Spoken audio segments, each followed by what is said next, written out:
Aquarius, Aquarius rising. How you doing, Aquarius?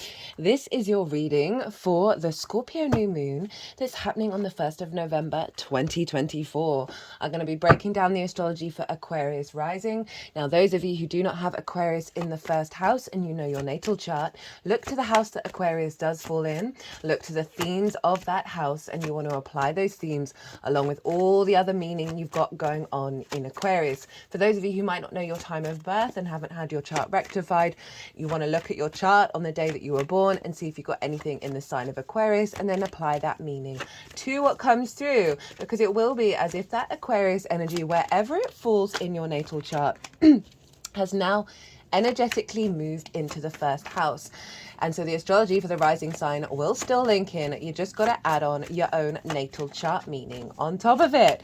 Right, there's going to be 2 piles of tarot and 1 pile from my new favorite oracle deck. It was an early Christmas present, very appropriate it turned out for the Scorpio readings, because we got this skull here and these cards.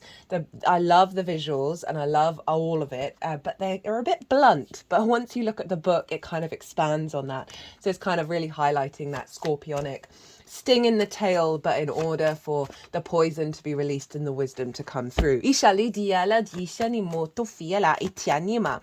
my name's Chloe. I work with card divination, astrology, and as you just heard, and as you saw with my hand movements, I channel multidimensional energies through my body, both in the form of physical and vocal light language, all of which brings in healing, attunement, and activation codes to the messages that come through in these readings. Is going to be happening throughout. So back to the cards. So 2 piles with the tarot. The first pile is, what is the most integrated and expansive intention of this new moon for you, my lovely Aquariuses, right? So I like to tap into this energy so we can then apply it to any situation that shows up in the Scorpio area of our chart over the next 6 months, because the energy in this reading is taking you up to the Scorpio full moon. If you want a deeper dive on this moon, go check out the collective reading. That is always the first reading out in every transit.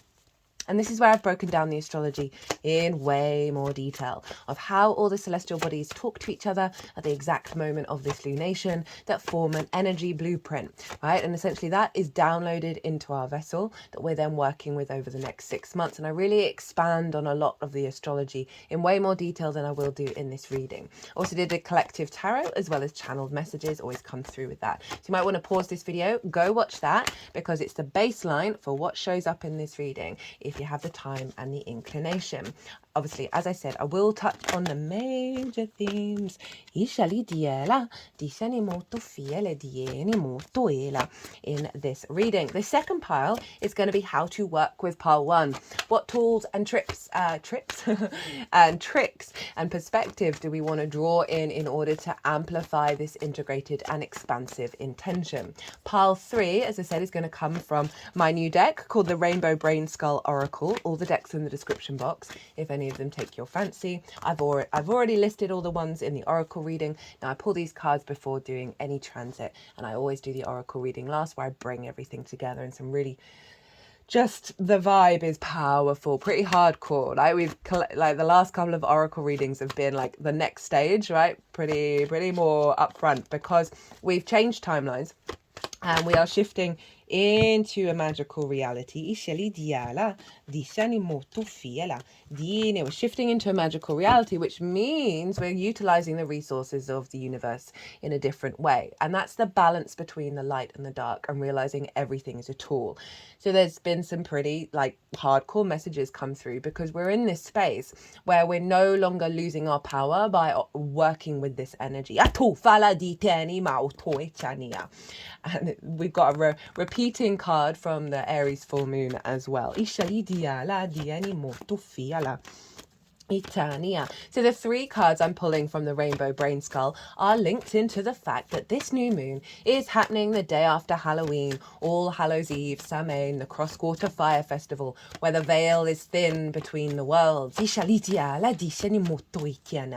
And I love that this new moon is happening the day after, because Halloween itself is in the balsamic phase of the moon, when the moon is at its darkest, where we release all from the previous cycle, we purge, as well as bringing depth and nuance and cultivating new life that will then burst forward from the new moon.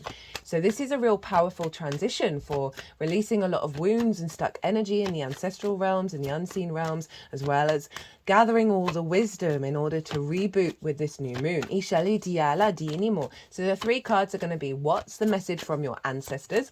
What's the message from the unseen realms overall? And what's the message from the Fae? I also will pull a couple of cards from a different deck at the end of the reading to clarify the overall message. Now let's get into the astrology.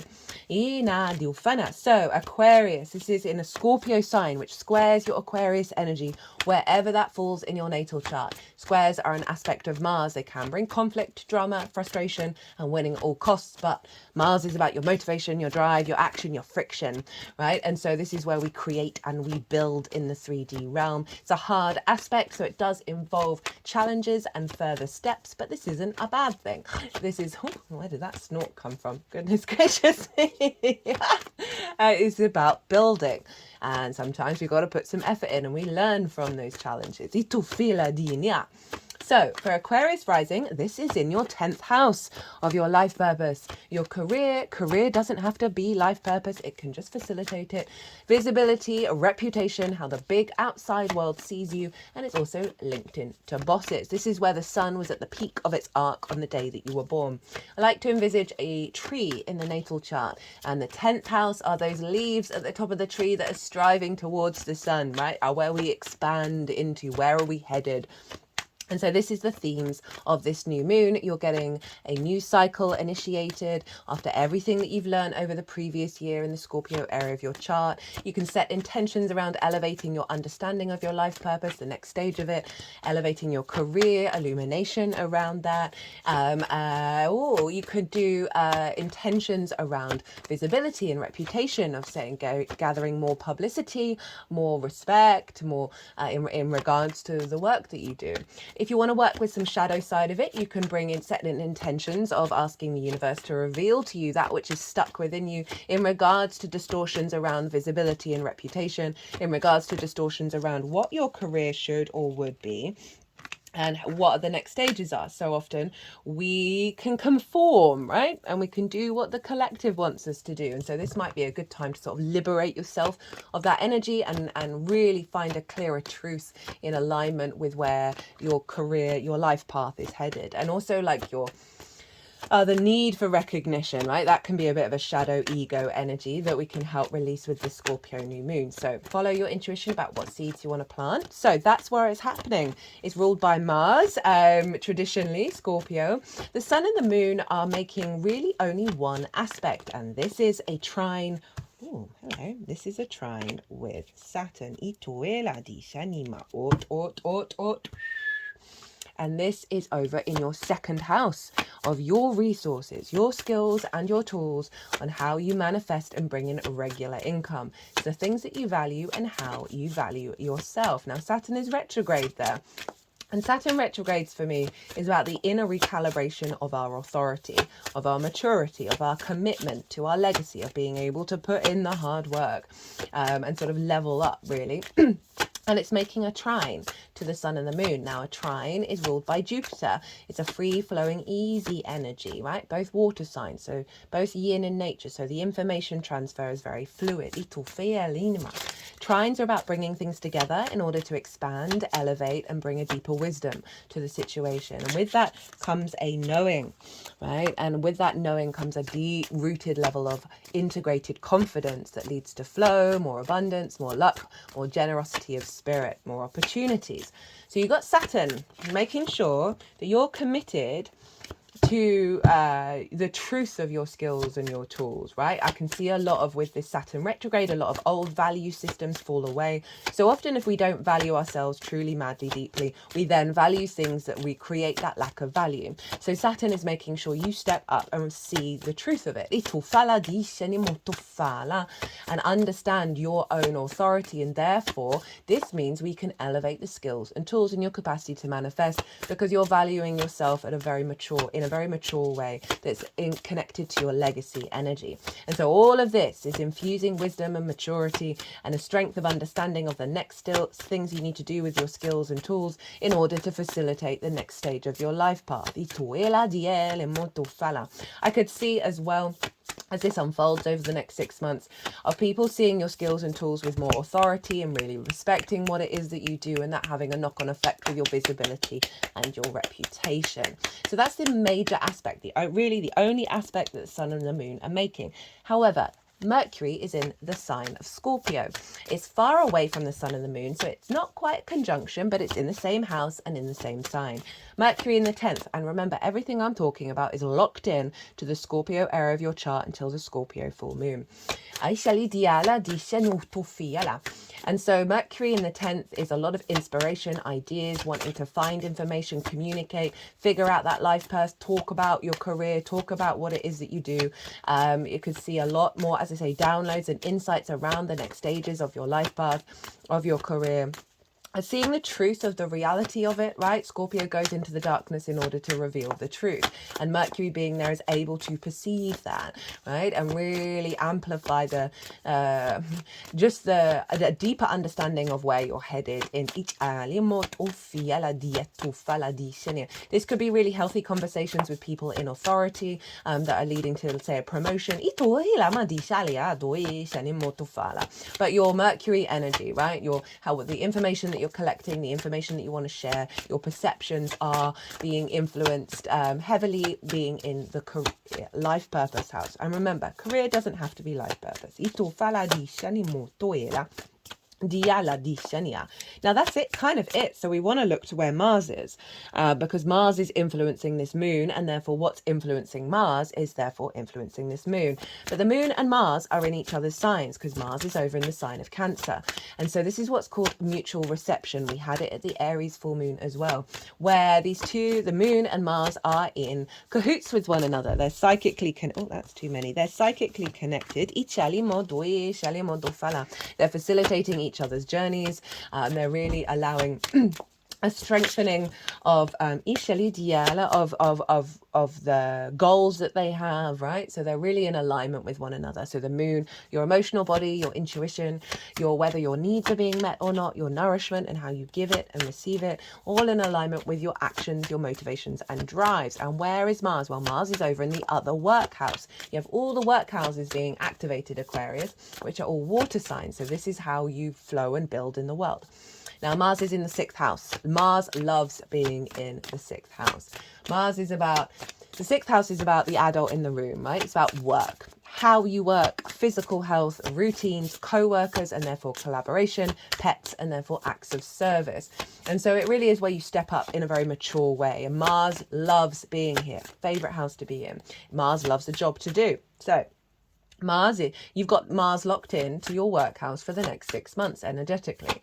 And so there's a real strengthening of your motivation and your drive in alignment with deepening and understanding the true value of your skills and tools that are all feeding into this moon in regards to your life path. Now Mars is trining Mercury, and they are both trining Neptune, who is also in the sign of Pisces, also retrograde. Now this is making up we've had a lot of grand water trines over the last couple of months, and that's when all the water signs are activated by aspect, by the trine. We had Mars, Venus, Saturn, Mars, Venus, Neptune. Now we have Mars, Mercury, Neptune. And all of this is meant collectively, we have been doing some very powerful work around our water body, around our emotions, around our intuition, our creativity, our imagination, our flow state.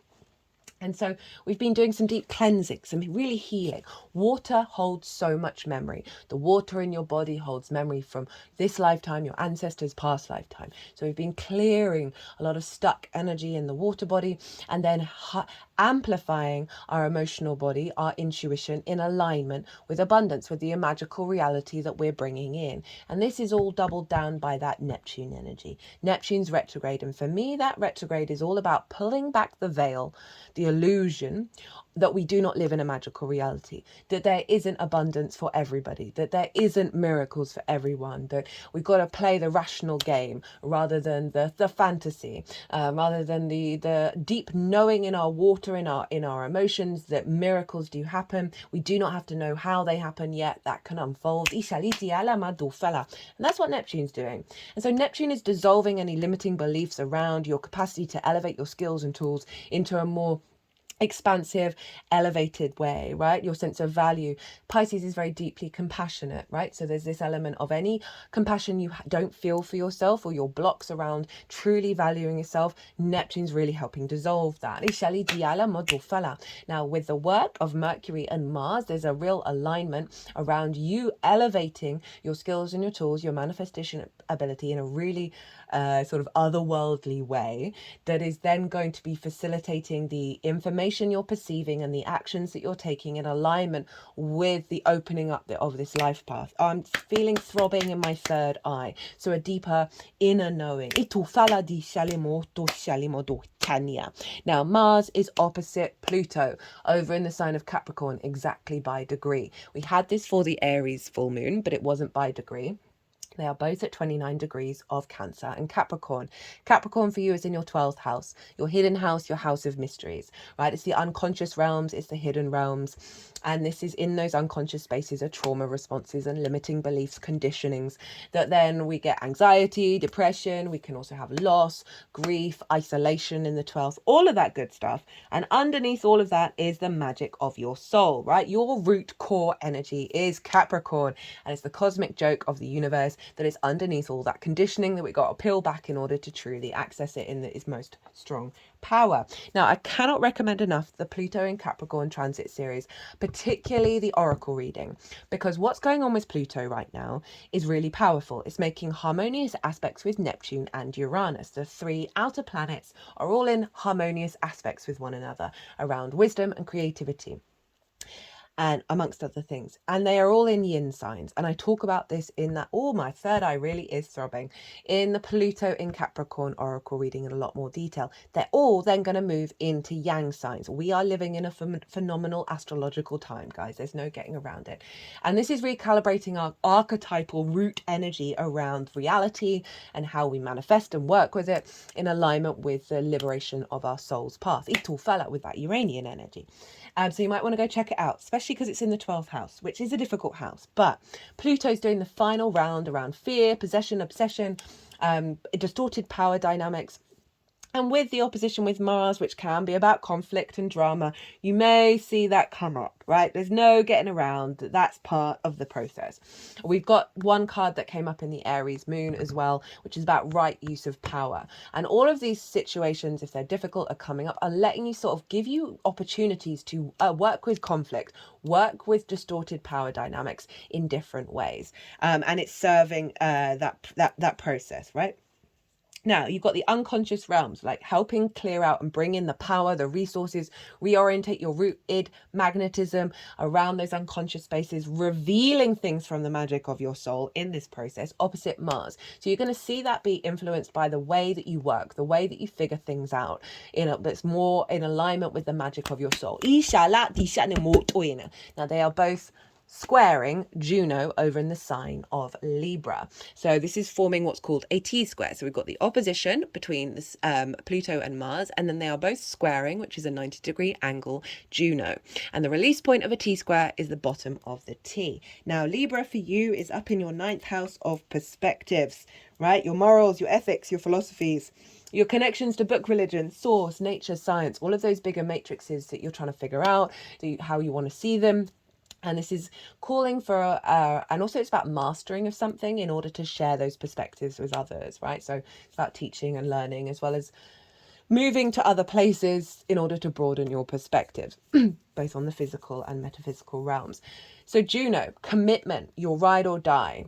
This is Pluto really connecting to the magic of your soul. Mars really intuitively connected to the way that you want to put things into practice, in build in the 3D world, which is work, which is water for you. And they are squaring Juno. And the release point is Juno, of elevating a recommitment to the truth of your perspectives. In those unconscious realms, we can have, as I say, distorted love languages, conditioning. Pluto's really sorting that out, breaking that down, composting that, and Mars is really activating a more aligned intuitive body that's helping you see the truth of your reality with Juno, and doubling down on the commitment to that, and then seeing that come through in your actions and how you work with anxiety and depression. Perhaps you're going to get a big release around that. And remember, all of that is affecting what's going on with this new moon in terms of your life purpose. Now, this is happening on Venus's day, Friday. I'm recording this on Venus's day as well. And Venus, therefore, is influencing this moon. Mars and the moon are ruling the whole chart. So there's different layers of influence here, but because it's Venus's day, we've got the themes of Venus involved, and Venus is over in the sign of Sagittarius. And this is your hopes and your dreams, friends, groups and alliances, and reaping the benefits from your 10th house. So Venus is conjunct Pallas Athena, who represents embodied wisdom and long-term strategy. So what's being influencing this new moon, of where you're headed, how you understand reputation and visibility, helping you move through the blocked energy with that, and elevating your understanding of your career and your life purpose and how you want to be seen and how you want to expand, is all in alignment with your long-term hopes and goals, right? And she's also making sure you've got some connections to reaping the benefits from the next stage. This may be something around groups, right? More visibility with that, getting more clients, whatever it is. Now, that's the astrology. So I'm just going to, the energies that I work with, they're going to put these cards. Oh, I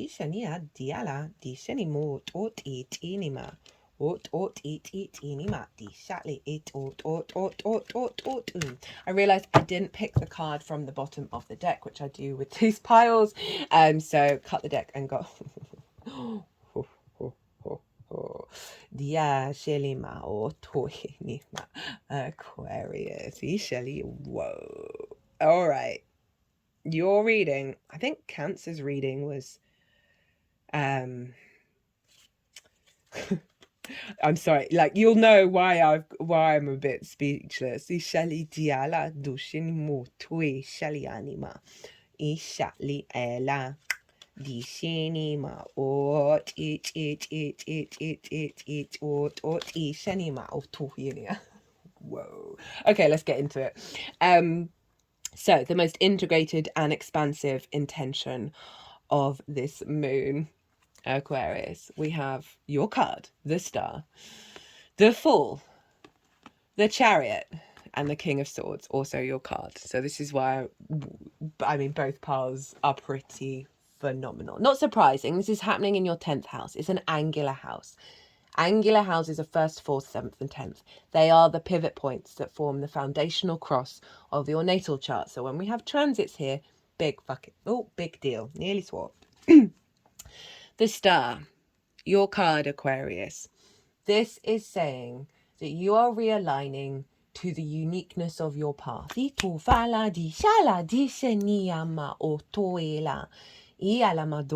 is unclothed. She has rid herself of masks, right? And it's been a healing process. And I feel like that healing process is still part of it, right? With the stuff going on with Pluto in the 12th. And she's bringing in her galactic energy into the earth, and not only healing her still water, right? That sort of fixed water energy, but also that of her surroundings. So it's going out into the world. But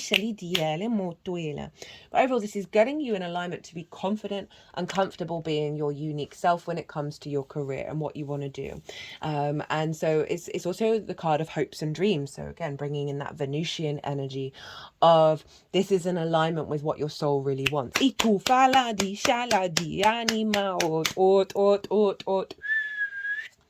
then we have the Fool.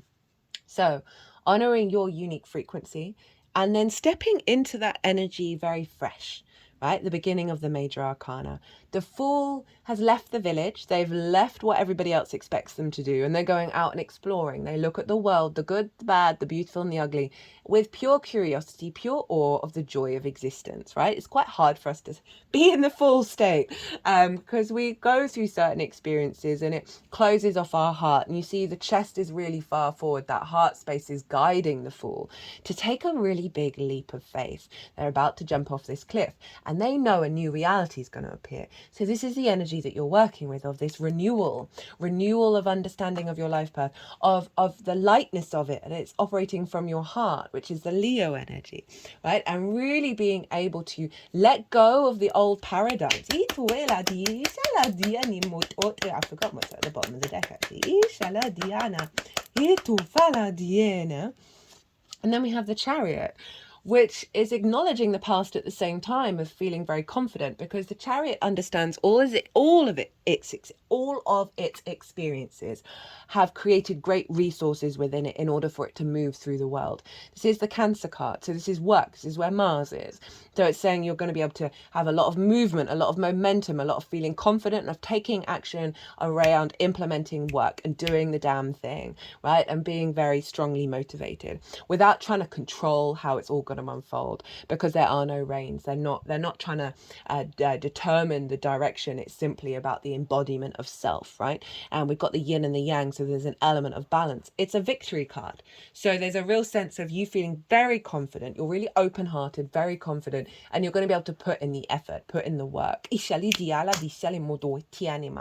feel good about it. And it's taking you somewhere new, because the Chariot is one of the fastest moving cards.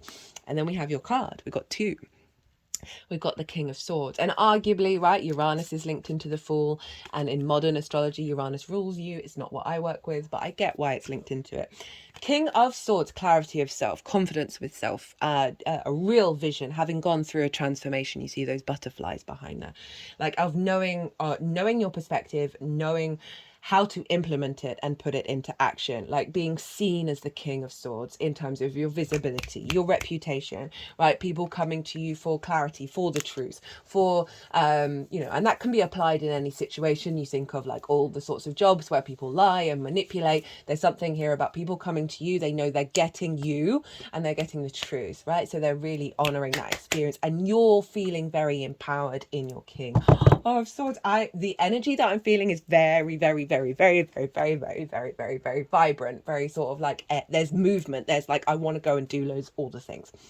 And I was actually feeling quite tired before I sat down to do this reading. The bottom of the deck, we've got the Six of Pentacles. Love this. So this is about rebalancing away from scarcity, a fear mindset, feeling left out in the cold, feeling isolated, following the Five of Pentacles, right? It's when things come into balance, where you're then now able to create in the 3D world from a place of thriving rather than a place of survival. And with the scales, a Libra, so again it's this perspective as well that's shifting away from that scarcity into a place of rebalancing. And interestingly enough, in the collective reading there were very few cups that came through, but it's mostly pentacles. And so it's kind of tying in with all these grand water trines that we've been working through, where we're elevating our water body, integrating, providing wisdom, more flow, more ease of spirit. That this new moon is like one of the sort of final things before we're then able to create and build from a place of abundance. And I love that that's shown up. Right. Even the energies are sort of upbeat. So how to work with this energy, how to integrate and amplify what powerhouse. We have the Wheel of Fortune, the Moon, the Ace of Swords, and Temperance. And this is why I was kind of like speechless, because I was like, how many major arcana does Aquarius want to have in their reading? And again, swords. It's all about you, babe. It's all about you. So the Wheel of Fortune, it's saying focus on the wheel is turning. Focus that fate is changing, that there's things going on in the bigger outside world that you might not be aware of that are set in motion. You've got all the fixed signs here as well. And actually this figure on the top with a sword. So it's Jupiter.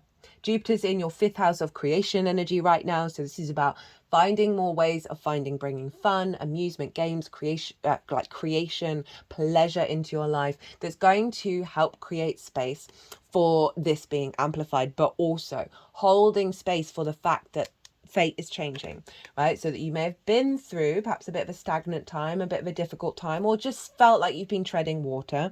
The Wheel of Fortune showing up is saying that things are shifting, and it's calling you to keep that in mind, even if you're not seeing it show up yet, because the Wheel of Fortune is often about bigger things. I kind of link it into eclipse energy, where there's stuff going on way outside of your conscious realm. Right? Some of you may be highly psychic and you're fully aware of it, that is part of your journey that haven't unfolded yet. It's like different stages of the jigsaw pieces of the game that little side quest hasn't been done, and it's not being done by you, that needs to then activate a portal for you to then do a certain thing and for things to start to come through. So bear that in mind. We then have the moon. Hello, Pisces. Focus on your skills and your tools. Focus on elevating them, focus on doing manifesting practices, focus on valuing yourself truly, madly, deeply, in the most unconditional, healthy, integrated way. This is about the evolutionary journey of the moon, right? Of our soul. We have the wolf and the dog. There's an element of trusting your instincts and also being aware of tempering and taming those skills and tools. Refining them. Yeah, big focus around what you value, how you value yourself and your skills and your tools. Apply that over the next 6 months, rather than necessarily focusing on where you're headed in terms of your career and life purpose. Find the joy, right? Jupiter, Pisces, creativity, joy, pleasure. Try and find the joy in your skills and tools them. So whenever I go out in the world and I talk about astrology or any of this stuff, my energy goes skyrocketing. And so there's something around finding ways of the things that you do in terms of work, which we can often drain us and feel exhausting. Find ways, this is get creative with Jupiter, maybe call on Jupiter for support on a Thursday, Jupiter's day, for downloads, right? You're going to get that with the Mercury energy up in your 10th house around like practices or opening up pathways within you where, I've just seen a little wood louse. They're amazing. They eat heavy metals. Don't ever hurt them in the ground. There's something about composting something that's blocked, right? This might be about spending time with Pluto in your 12th house, of releasing like the heavy metals in your unconscious realm. They got my hands right at the back of my skull. Had a big energy release. I'm kind of hunched over right now. Sitting up straight. Now spine moving backwards. Fella. Cool. Ace of Swords, right? So we're finding new energy, we're finding new clarity. The Ace of Swords, again, I would recommend meditation or whatever it is where you get your clear inspiration from. It's going to be very new for you. Walking for me is a really good one. I'm very Mercury based and so movement really helps. And this is all about tapping into your sovereignty, your ideas, your clarity from a higher perspective. So it is saying, when you get those ideas, remember Mercury is going to be giving you lots of ideas, right, of where to go. We've got then Temperance, again Sagittarius energy, but this is an alchemical process. So off the back of the Ace of Swords, following your intuition and refining your skills while holding the mindset that the fate is turning. This is when you then alchemize all of that together, when you're refining, going through this process of refinement, right, of bringing your higher perspective, your angelic frequency into the 3D. It's all about doing things differently, because you see this water is going up into the cup, right? One, representing magic, but also try doing different things and different processes in order to refine what you're doing. Okay, so what's at the bottom of the deck? From the Rainbow Brainskull, we have World Maker. Whoa, it's his only job World Maker is only job in the final future. I love this deck. Sometimes the words are a little off. It's brand new. I have not seen this card before. Number 40, so 4, building structure. There will always be the need for the vast and unique realm of your imagination.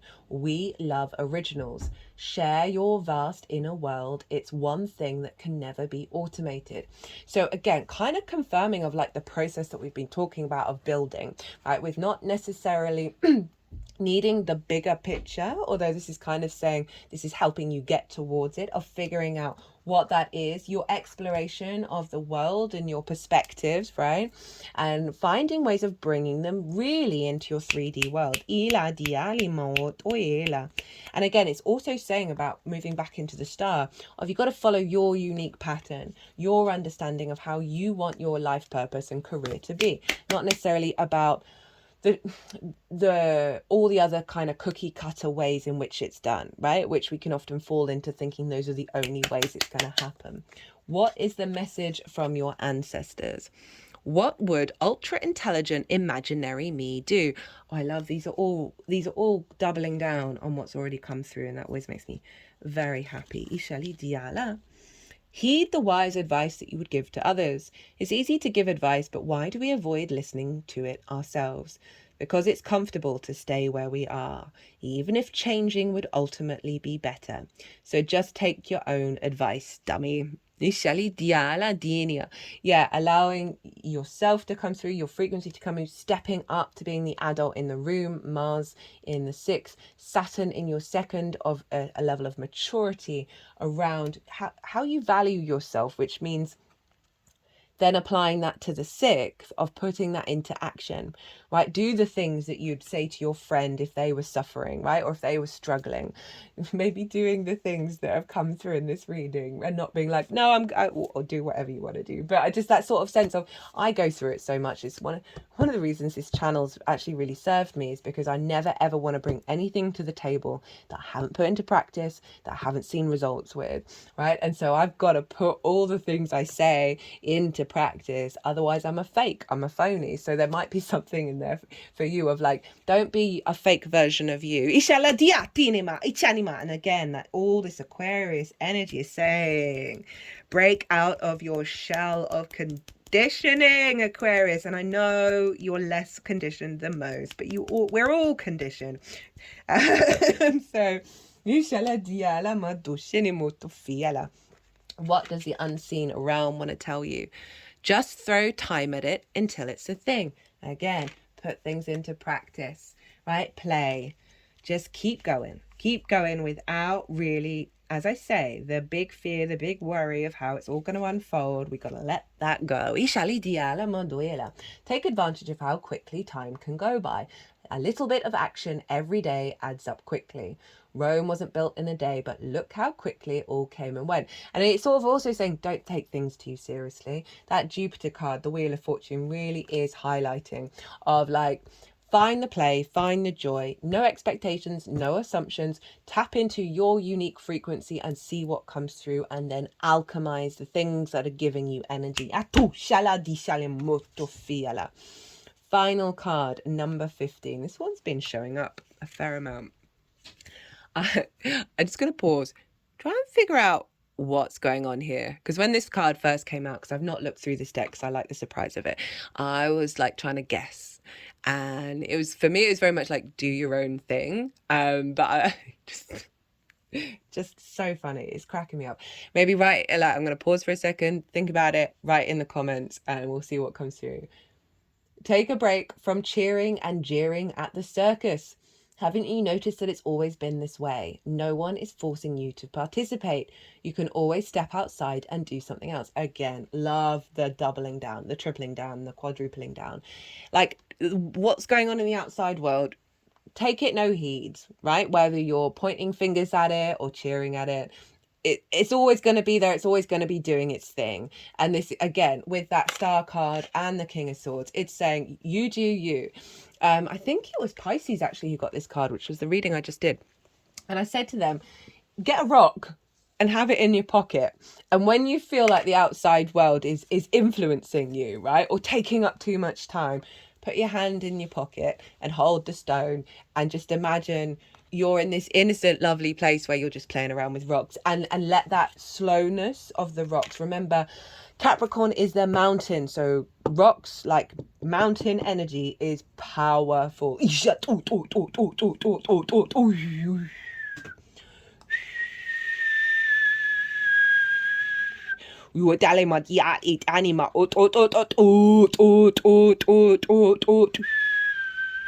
Dialema, dishani moyelema, dishali mo oh, they put it over the heart. That's beautiful. Ishale diana itinima, dinima, dinima, dinima, dinima, dinima, dinima, oh. So that's beautiful. So I feel like any rock you find is now going to be infused with this mountain, and that energy is encircling you. It went into this rock, into the heart, and went down into the earth. So reconnecting you back to the truth of yourself.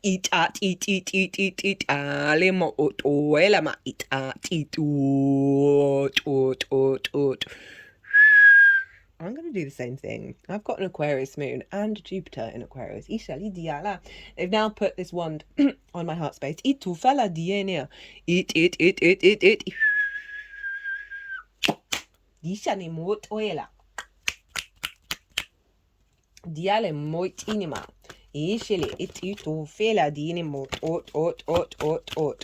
Right, let's get a couple of cards from the First Light Tarot to close out the full message. Oh, that flipped and flipped. Woo!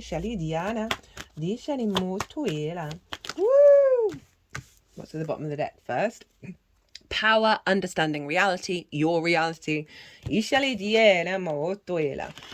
have the Devil, trapped, loss of freedom, fear, ruthlessness. Also has been showing up a lot for a lot of the cards. So there's an element of limitation here that you're cracking out of, and you got, this is the way through it. The High Priestess, perception, hidden powers, reflection of ideas, knowledge. This is your internal wisdom that it's calling you to seek.